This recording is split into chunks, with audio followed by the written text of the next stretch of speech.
So we'll get started. First and foremost, thank you for coming to my session.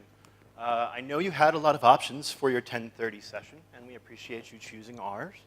My name is Bill Beard, and I have been involved in branding, marketing, copywriting, and user experience for, it pains me to say, 20 years now. I'm feeling old. 20 years is a long time. And today we're going to talk a lot about what a brand is and how you can leverage it within your product experiences to help convert customers into more loyal customers. Excuse me. Just really quick, I also want to thank the conference organizers. They were very patient with me, with a guy who I currently reside outside of Savannah, Georgia, and it is quite difficult to get to this stage from Savannah, Georgia. So I really appreciate everyone's patience with me as we tried to figure out how that exactly was going to work. Just to jump right in, I'd like you to take a moment, if you would, and think about the things in your life that you truly love, the things you're passionate about, the things that make you feel happy, the things that make you feel happy, the things you love, right? Have you guys watched Marie Kondo, The Things That Spark Joy, even? So think about those things for a minute, things that make you happy, the things that you love, things that make you feel great.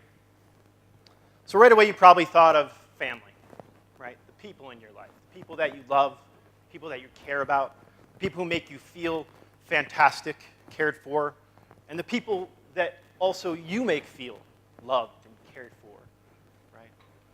Maybe you thought about your friends, the family you get to choose, the people who really make you feel great, help you build confidence, make you feel like you can accomplish anything, always have a good time with your friends. You know, these are the people in our lives that if we had the option, if we didn't have to work and go to conferences and all that stuff, we would spend all of our time with these people because they make us feel fantastic. They make us feel loved, cared for, all of that. And when you think about the things you're passionate about, maybe you also thought about other things, not family, friends, but your faith. Maybe you're very passionate about your faith. Maybe you are very passionate about charity and helping others and making the world a better place. You know, noble pursuits all.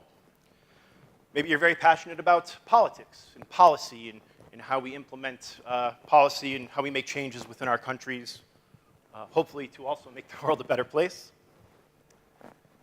I assume a lot of you, because you're sitting here looking at me right now in a conference room, are passionate about your jobs, right?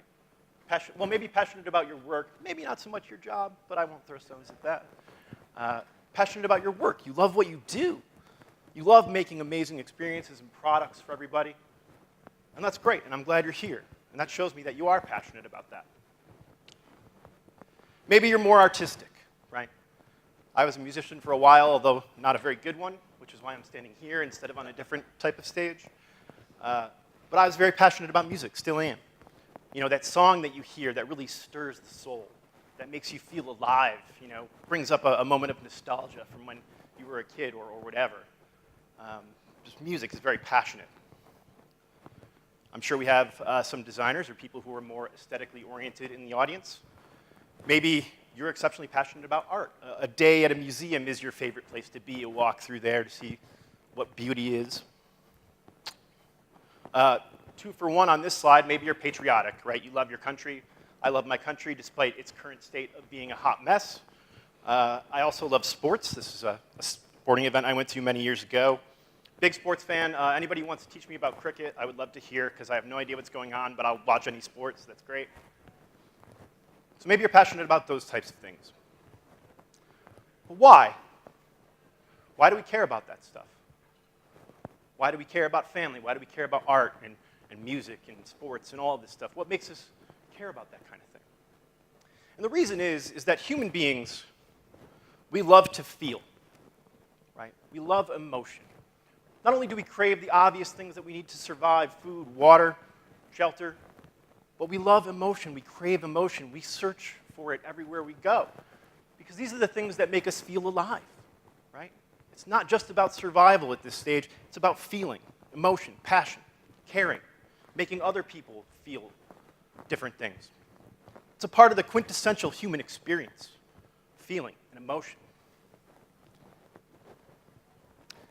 We love to feel so much that we assign emotions, feelings, to inanimate objects, to things that can't love us back, aren't capable of that, because they're just things. For example, a house, your house. Personally, I think my house hates me sometimes because it tries to break all the time, but I love it. It's my house. It's where I live. It makes me feel comfortable. It makes me feel sheltered and secure and taken care of, right? And my family lives there. My wife lives there. Our pets live there, my 2 dogs and my cat. I feel loved. I feel cared for. And that's why we have an expression. It's not a house, it's a home. It's a place where we feel loved. So we assign emotions to inanimate objects, to things. We do this also with consumer goods. We love different consumer goods, right? Whatever they may be, whatever you're into or passionate about. With me, it's electronics. I love TV and I love sports. Those 2 things go very well together, right? So I would set up multiple TVs. I'd watch every single sport that I could at the same time, 3 or 4 sporting events at the same time. It made me feel connected, right? And I love to feel connected. I love to feel in the know, to win those arguments with my friends, those debates about, who's the best player and all of that. And this was my setup until my wife moved in, and then that went away really quickly. But we assign feelings and emotions to inanimate objects, and essentially to brands, to companies, to organizations. And while there are a lot of different definitions of what a brand is, this is my personal favorite. A brand is not a logo. A brand is not a color palette or rounded edges on a box, right? A brand is how a customer, a person, feels about your product, your organization.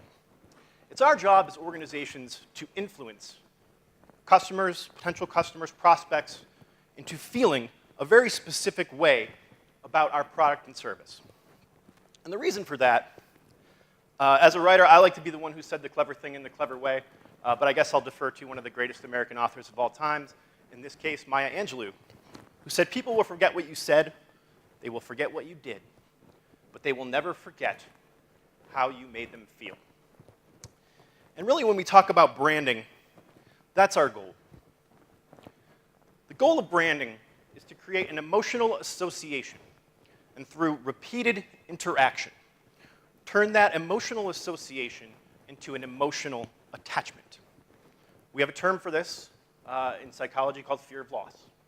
Right? We want to create emotional attachments to our products, our services, our company. Make people feel like they can't live without it because they love it so much. And it's important to note that when we talk about branding, a lot of people use that as a reference to what we call brand artifacts, a logo, a color palette, and so on. Those are brand artifacts. They're a representation of our brand. But branding in and of itself is not a logo, it's not a color palette, it's a process. Right? It's a process of doing exactly, sorry, this keeps going out, doing exactly what's up here, creating that emotional attachment, repeated interaction into an emotional attachment. The emoji version of what I just said, to really break it down for you. Again, create an emotional association, and over time, repeated interaction, create an emotional attachment. So the big question, obviously, is how. Right? How do we go about doing that? It sounds very hard, it sounds complicated. You have to influence people's emotions, which is never easy to do. So how do we do that? Well, traditionally, the answer was advertising. Marketing to some extent, but primarily advertising. When we wanted to sell a product, advertisers are masters at generating excitement, creating desire. Right? They could make you want something before you've ever seen it, before you ever touched it, before you ever, in this case, if it's a sneaker, tried it on.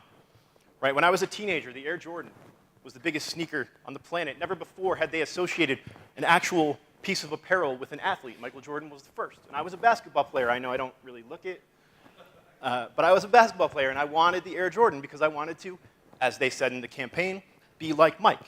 And so they'd run these ads, they'd run these campaigns, and over time, you really wanted that desire. You really wanted to wear those sneakers and be the better athlete, even though there's no way on earth a sneaker can actually make you be a better athlete.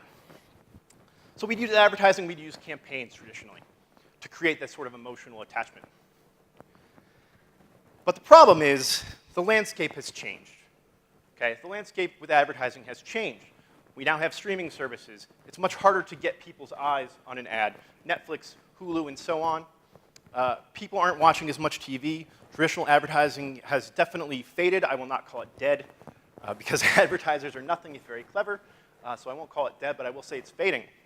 And they've taken refuge in other places too, social media, YouTube, and so on. But advertising in general has faded. So what happens now? So how do we do this? Well, it's my belief that we, the product creators of the world, we need to pick up the slack here. We need to help people create that emotional attachment. It's on us now, because if it's harder to get eyes on our marketing, if it's harder to get people converted to our product, we need to treat every single person who comes into our funnel as more precious than we ever have before. It's always been important to retain, but now we're on a different scale. We can't afford to let someone slip through our fingers once we've gotten them, because it is so much harder to get those people. So we need to leverage our product experience to create those emotional attachments. This is why I encourage my teams to think, the teams that I interact with, to think like advertisers when you create product. You have to think about emotion. You have to think about generating that excitement and desire. And I know a lot of you who are anywhere from on product teams to developers probably think, Bill, I have enough to think about already. I've got enough on my plate. My job is crazy. I've got deadlines. I've got KPRs and all this other stuff that I have to meet.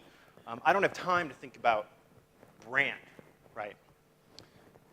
And I understand that, and I sympathize, and I'm going to help you with that. But there's a problem with not thinking about it, right? And the problem is, it's only a short-term strategy to ignore this kind of long-term thinking, right? We're in this for the long game. I know a lot of you are probably startups, and you're scraping by to survive every day, and I understand that. But you need to also be thinking about the long game, about creating those loyal customers. And I know a lot of you go about your day, right? You get up in the morning, you go to your office building, right? You go into your office building, or if you're an entrepreneur, you go into your mom's basement or wherever you go, and you start to, maybe you go to a Scrum, right? We're at an Agile conference. Let's talk about Scrum and stand up. You go to a Scrum, and you talk about what you did yesterday, what you're going to do today. You pull a card off the board, right? Cards, user stories, everybody, hopefully, to some extent. As a user, I want to accomplish X, right? And you go in your room with your teammates, and you brainstorm, and you think of ideas, and you sketch. I hope you don't wireframe. I hope you just sketch. And you think about what you're doing. And then you go out and you build, some fantastic new feature, right? And that's great, and that's good, and that's the process. And you're at a process conference, So I hope you're working on improving your process. But there's a problem with that model, because there is a you who is not you, who goes into a different building, who goes to a different Scrum, who pulls a different card off the board, right? Sits down with their team, brainstorms, sketches, maybe wireframes, hopefully not. And then goes to work and builds a feature, right? And that person is your competition. And if your competition is doing the same thing in a similar way, and you're doing the same thing in a similar way, and maybe you're working on the same exact cards, the cards they have and the cards you have because you're trying to solve the same problem are very similar, right? We end up in a product development foot race. Who can be faster? Not necessarily even who can be best, but who can be faster. Hopefully who can be best faster. And that is not a long-term solution, right? We need to leverage every tactic at our disposal, including starting to think like advertisers. We need a leg up on the competition. And I know you guys, maybe you're better than your competition. Maybe you're just flat out better. You're at a conference trying to get better, so I hope that you are. Maybe your competition is also here, which just proves my point, which is great. Hope they are. We need to think more like advertisers. We need to generate that excitement, that interest, that emotional aspect. And you think, well, Bill, we've got better features than the competition. We're better than them. We have better features. Sure. Features can be differentiators. They can make you stand out until they're not. Anyone familiar with Swarm back in the day? Check-in app? It was a check-in app. It let you, it gamified the aspect of being in a location saying, I was here, your friends could see where you were.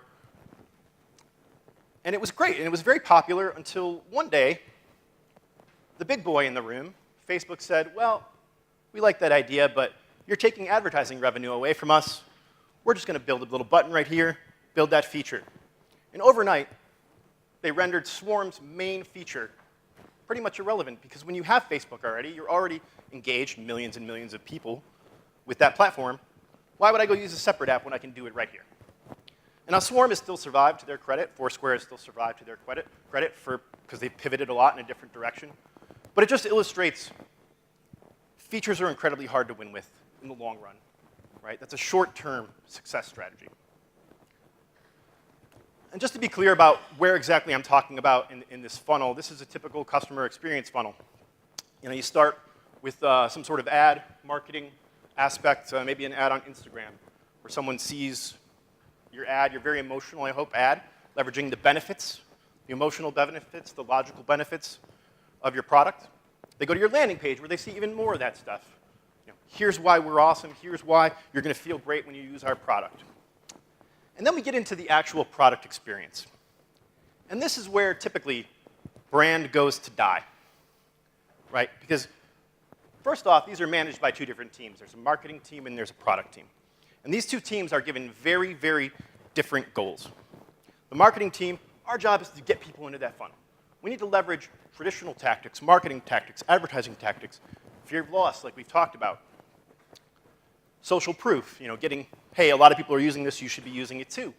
And they're very good at leveraging emotion. But the product team is given a very different set of goals, right? You're typically given goals that say, we need to help people complete this task as efficiently as possible. There's no discussion of emotion. There's no discussion of creating attachments in any way. Emotional attachments, not paper attachments, paper clips. So we get to this part of the funnel, and suddenly we take this amazing emotional experience and we turn it into a version of the doctor's office, right? Please fill out this form. Please fill out part 2 of this form. Please sign up here. And it becomes very staid, very, very straightforward. And that's in the best case scenario, usually. The worst case scenario, we continue to use things like computer language, right? Because we are developers, product developers, we tend to think about things in computer language because we are so closely integrated with that portion. As just an example, every time you go to enter your password, and we all forget our passwords all the time, you know, you'd see something like, your password is invalid. Now, not only is this not human language, it's certainly not brand-level emotional language, and no human being goes to another human being and says, you know, the word invalid, like, hey, man, your shirt's invalid. You know, nobody talks like that. That's not human language. You know, so at the very least, we need to use human language. At the very best, we need to incorporate more of that emotional aspect into our product experiences. So this is what I'm talking about in a nutshell. As UX teams, product teams, we're here to create useful products, right? Products that accomplish a task I need to accomplish, I want to accomplish, something I have to do. It has to be useful. UX teams focus a lot on the usable, right? Not only do I have a useful product, but it's usable, it's intuitive, it's easy, it's simple, it's fast, and so on and so forth. So that's the minimum we're trying to accomplish with our product experiences. What I like to encourage teams to do is to think about the emotional aspect.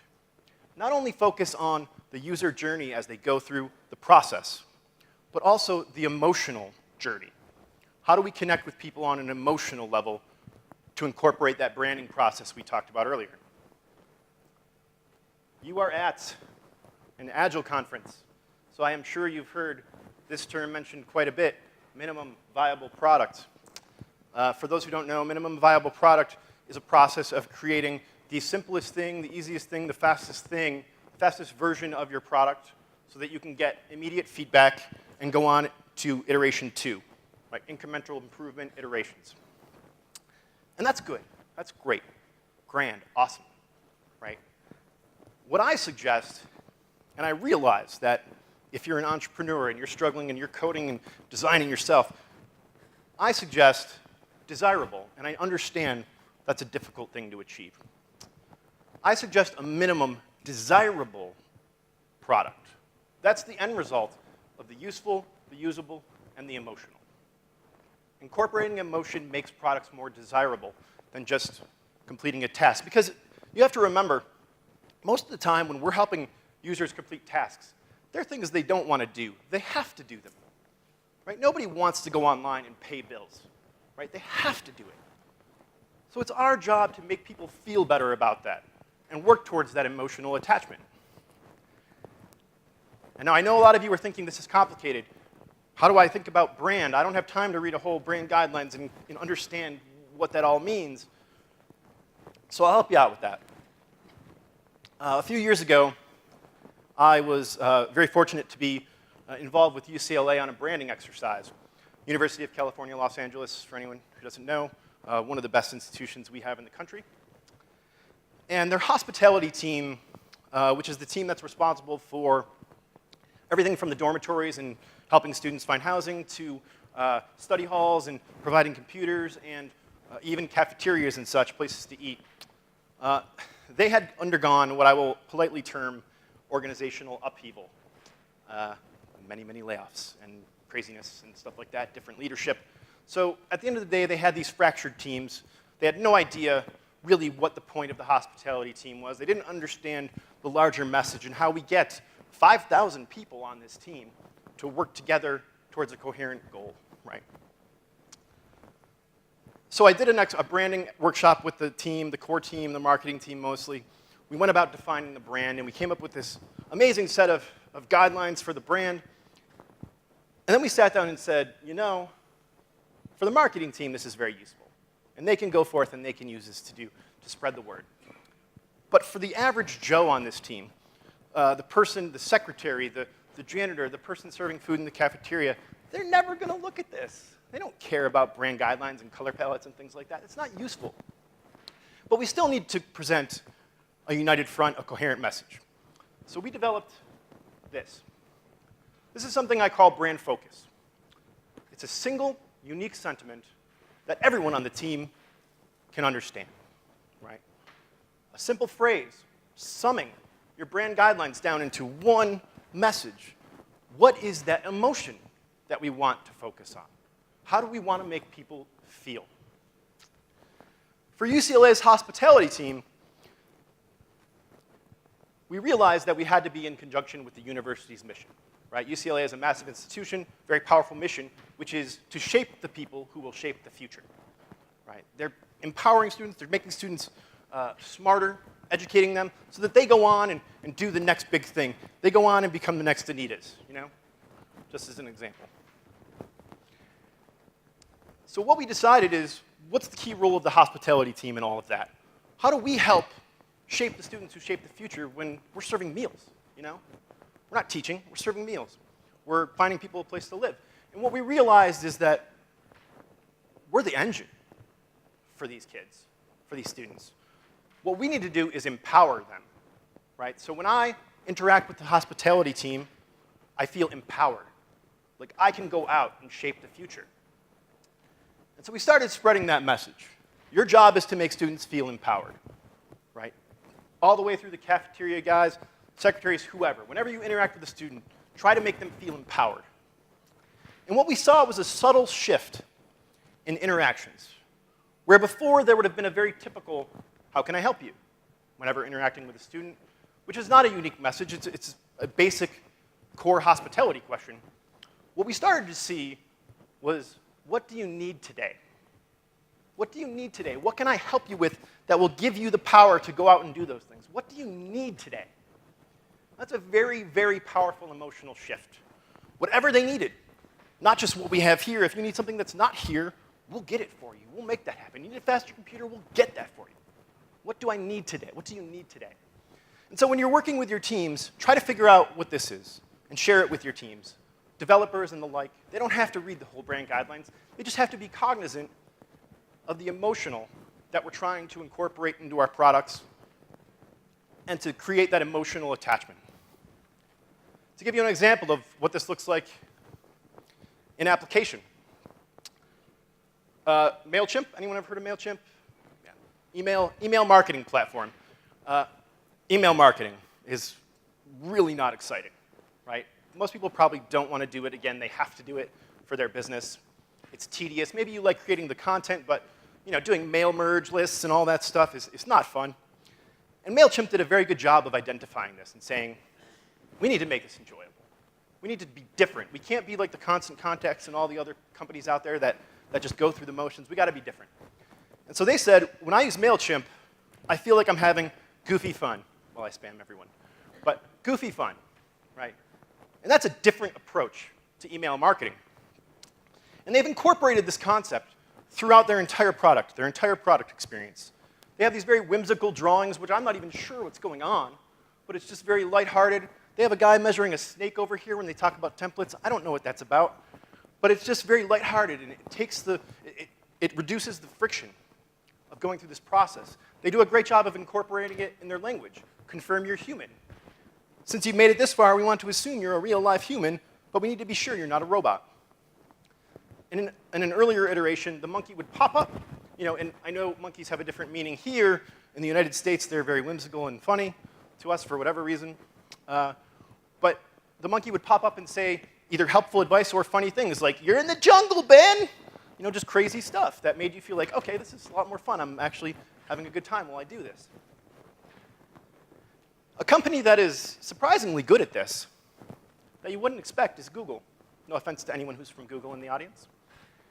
And we can argue for days about what kind of company Google is and what their goal is and all that, and I'm sure a lot of you have very strong opinions.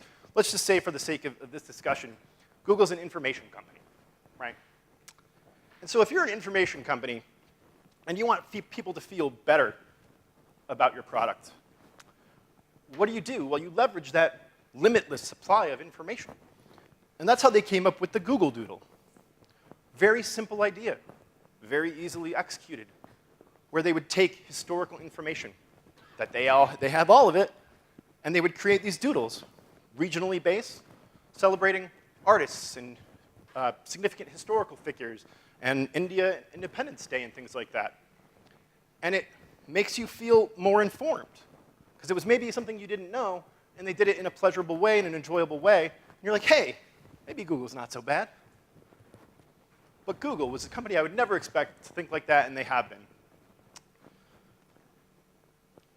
And just to clarify what I mean by unique, and let me reiterate, it's important that you're unique, because a big part of this is differentiating yourself from the competition, right? We're not just here to do this for fun. We're not just here to create an emotional attachment, but an emotional attachment to us, not just to our product, but to us specifically, our organization, our product, our service. Nike, as everyone knows, is still the market leader in athletic apparel. For years and years and years and years, they ran Just Do It. That was their campaign. And that makes perfect sense. When you're the market leader, you have the largest market share. I think in the late 90s, when Under Armour came into existence, Nike had something like 57% of the market. And so when you're the market leader, you say, hey, how do we grow our revenue? Well, we grow the market. We get more people to work out. We get more people involved. We get more people exercising, more people buying apparel. Perfectly logical position. And a great brand. Encourage. Go out and do it. Come on, you can do it. I believe in you. Now, Under Armour in the late 90s was one man, a couple of guys, and they realized we can't compete with Nike. Nike is a juggernaut. We're never going to steal from them. We're never going to get anyone to buy our products if we just go out and do the same. Let's encourage people. Right? That's not going to work. So they took a different approach, and they said, hey, we're going to target typically young men, and we're going to make them feel tough, right? Which is a very different emotion than encourage. And if you think about it, really Nike is the coach who's like, hey guys, let's go. You can do it. I believe in you. Get out there. Give it your best shot, right? Under Armour is the coach that maybe you're not sure you actually really like, right? He's like, oh, are you going to go out there and do it? You going to make a play? Come on, Johnson, get out there. Let's see what you got. He's challenging you, right? We must protect this house. A lot of their early ads were very large men yelling at the TV screen about, are you strong enough to do this? That's a very different emotional state than Nike. And obviously, it was very successful. Under Armour is, I think, the third largest clothing apparel company in the world, athletic apparel in the world now. So just to start to sum up a little bit, I think the most important thing that I would like to offer to you is that really as product developers, product creators, we need to cherish every interaction. right? We can't just go through the motions anymore. It's not enough to take a customer from A to B, right, to do that task completion. We have to consider and work on the emotional journey of that user. Create that emotional association, move it to an emotional attachment. This is, I was in Vegas a few years ago, and this was the line, right, to check in. They clearly don't care about the people in this line. They're just going through the process of checking you in. There's nothing fun about this. Let's not treat our customers, our users, the same way. Let's consider the emotional aspect of their journey. There we go. So just to sum up, reiterate a little bit, our goal as product developers, as product teams, is not just to get from A to B, but to craft experiences that create a unique emotional association. And through repeated interactions, continued use of our product, right? Build it into an emotional attachment. Make people love us by targeting that specific emotion. Pick up the slack for those advertisers that are having a harder time now. It's on us now. We're the product teams. We have to start thinking more like advertising teams as well. And if we do that successfully, that's how we'll go about creating dedicated, loyal customers over the long run, not just the short term. Thank you.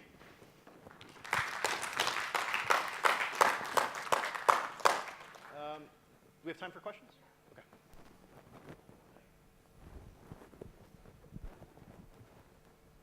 Thank you. It was great to hear you. One question comes to my mind. I think typically when you talk about invoking emotions, we tend to have positive emotions. So would you be able to give some other examples as well of different kind of emotions, and then how people have built products around different emotions, other than just positive emotions, and any such examples? Example of negative emotions?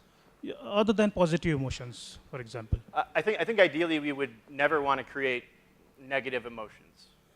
Yeah, I think when I said other than positive, it could be, for example, the thing that comes to my mind is if I'm into watching horror movies, right? So when I go to watch horror movie, Yeah. I'm not expecting to have fun or laughter. Sure. But it's a different emotion that I'm invoking. So are there any such things that come to your mind? So that was my question. I don't know if I have examples of companies leveraging that kind of thinking. Typically, I think marketing teams in general would run as far away from that kind of idea as humanly possible because they want people to associate positive emotions with their experiences. I get what you're saying. I think if you had, for example, if your product was the Netflix of horror movies, right, then that might be something you might consider. Off the top of my head, I can't think of anyone who's leveraging negative emotions. There are things that we might, as human beings, consider negative, like I was mentioned earlier, fear of loss, right? Don't miss out is like one of the most common advertising phrases of all time. But no, I'm sorry, I don't have examples of like making people intentionally scared to buy more of your Actually, now that I say it out loud, I think any sort of doomsday prepper company, they do exactly that kind of thing, right? You need to be prepared. Sorry? Insurance, exactly right. Good examples. I don't think they really think of those as negative emotions. They think of it as preparation, right? We're going to help you be prepared. I would encourage you to use positive emotions across the board, unless you have a brand that dictates that you should scare the crap out of people. Yeah, it's a great example.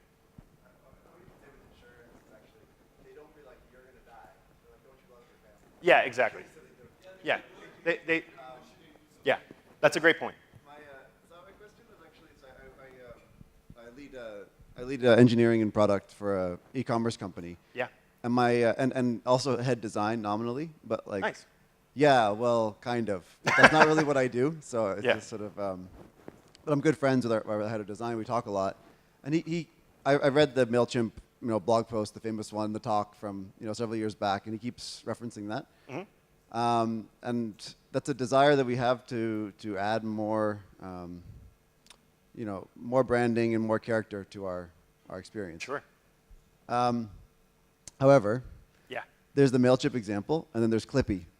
Yeah. And they're kind of the same thing. One just went well, and one didn't. They are. Right? So right. how do you do that without being kitschy? is one which I think is a fear we have, that we don't actually do a lot of that stuff for that reason. Particularly because we appeal to a very large demographic and because we serve a very functional need. We sell groceries online. Yep. It's not like we're selling Prada handbags. Yeah. We're selling biscuits and Yeah. soda.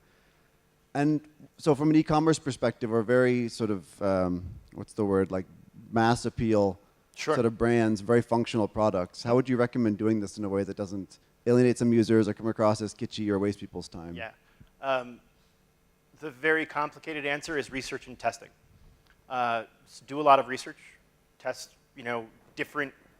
come up with what you think is not Clippy. Come up with the MailChimp for your product, what you think it is, right?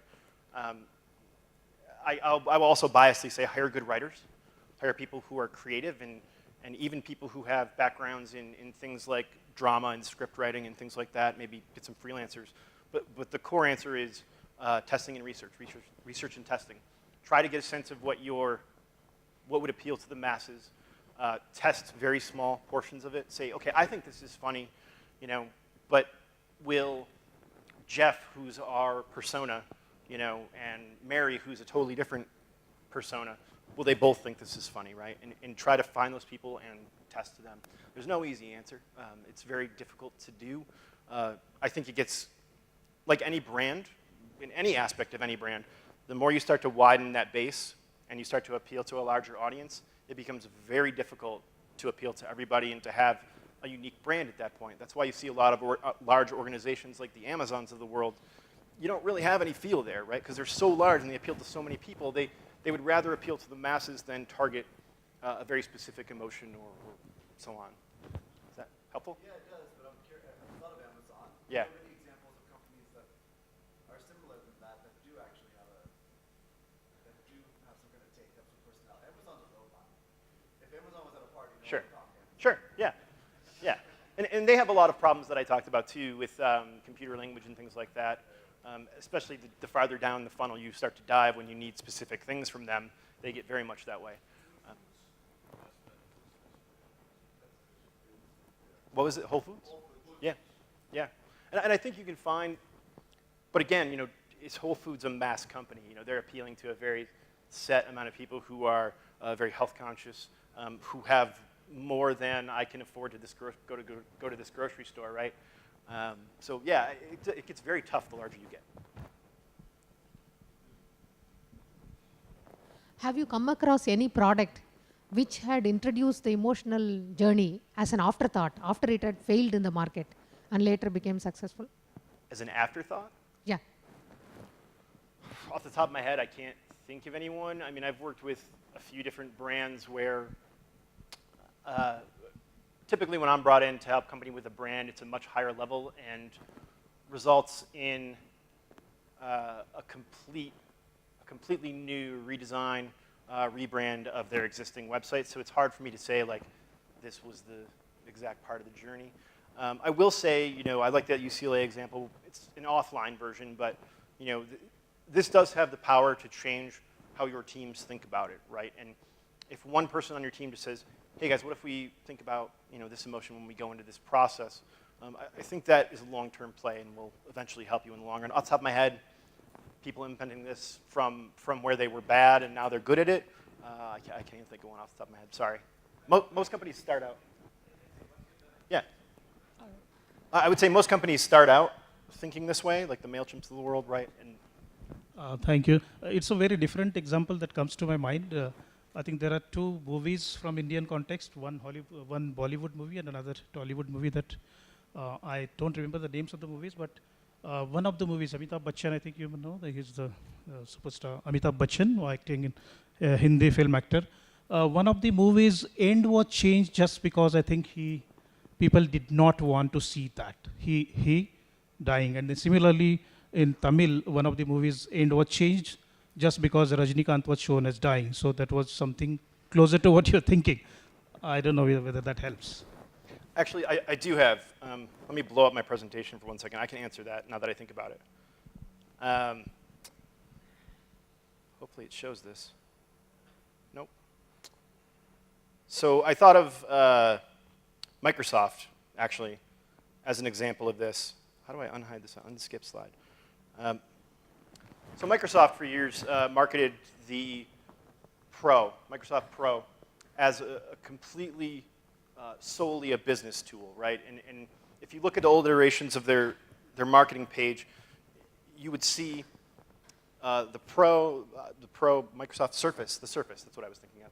The Surface up there, and it would have a pie chart, and it would give product points, like the tablet that can replace your laptop, like completely devoid of any sort of emotion whatsoever, solely pitching it as a business product. In the meantime, Apple would run these amazing ads for iPad that showed someone traversing the world and taking pictures and sharing with friends, and these incredibly emotional ads. And even though it was a business product, right, and they were targeting a business audience, Microsoft realized that we're not doing enough of a job harnessing the emotional aspect, right? So they came up with a series of ads. I don't know if they're out here, but in the USA, where they took people who were either influencers on social media, or in this case, the two guys on the bottom are two American football players, and they started running ads with these people and how they use the Surface Pro throughout the day-to-day of their business to help them be more efficient. The two girls on the left are called the Salmon Sisters, and they run a fishing company. So they use the Pro, and they told these emotional stories about how they use this and how their business was started. And it draws you in so much more, particularly as a small business person, to say, wow, this is a really powerful story. I should investigate using this. That's kind of it. Does that help? Yeah.